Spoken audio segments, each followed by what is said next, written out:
Hey guys, I don't make YouTube videos despite always being tempted to start some sort of retro channel, but I just had this awesome delivery that I really wanted to share with some people.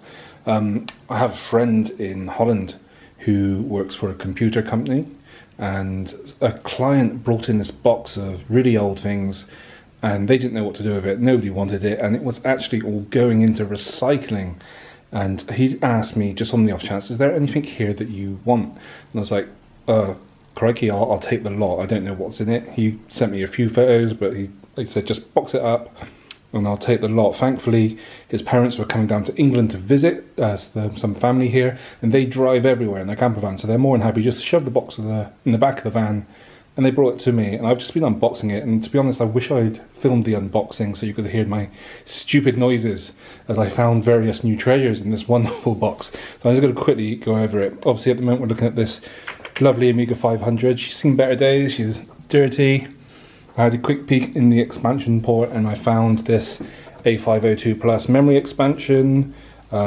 It's got, someone's just shoved a wire on the jumper switch to disable the extra RAM, which you needed to do to make certain games work on those things. I assume they just shorted out the wires to flick the switch, which seems a little dodgy, but fair enough. Also, we've got this classic Commodore 64. It's not the bread bin variant, which I prefer, but that's fine. I have one of these already with the data deck, which is nice, but what I didn't have was this floppy disk drive for the 64. Thrilled to finally have one, actually. Really glad. There is a power supply for it over there, but what there isn't in this box is a serial cable to connect it. Might have to scour eBay for that. I'm just going to quickly move on now. We got a Sony Hitbit MSX machine, one with the dual carts, front, back, data recorder. Never owned one, never had any kind of MSX device before, and I'm really thrilled to see this. I hope I can get these working out. None of these have been tested. They could all be broken. I'm expecting to have to replace a few capacitors here and there as I work through these, but you know, it's still a lovely item to have and save from the bin.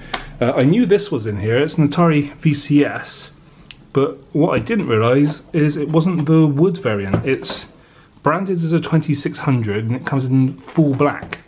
I didn't actually know that's a thing. I've got the slimline 2600 with the metal strip, and when I was really young I had the full wood variant of this, but I've never seen this mix up of the two, so that's kind of really cool.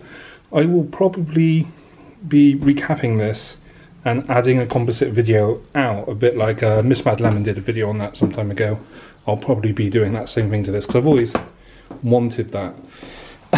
Finally, look at this. This old thing. The Audio Sonic paddle controllers, hardwired in. 4 games to choose from. I have no idea if this will even turn on, but it is absolutely like incredible little machine. It's just wonderful to have. So those are the machines. I just couldn't believe that somebody was going to throw all of that out. There are a few carts, a few 2600 carts, nothing too special that I'm aware of.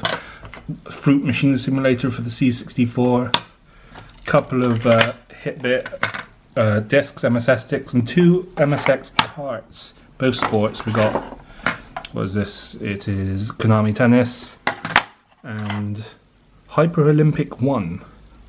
Obviously somebody likes Olympic stuff. I'm kind of really curious about these 2 random floppy disks, actually, for the 64 disk drive, because they are used but not labelled. They're numbered though. And I don't know if you can see it, but these have had, focus, these have had different numbers on in the past, and someone stuck new stickers on over the top and renumbered them. Now, I don't know if that's a normal thing that people used to do with these discs, or if he had a catalogue of private stuff that he only put the numbers on the discs. I do not know.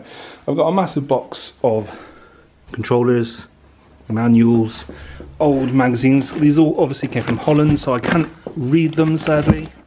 Although it did bring back some fond memories looking at the back and finding these program listings, where I used to do this with the old BBC Micro. You'd type out these listings that they'd give you and get a game of your effort. Well worth it. More manuals, tons of MSX documentation, manuals. There's a manual for a TV in that stack, which sadly is not here.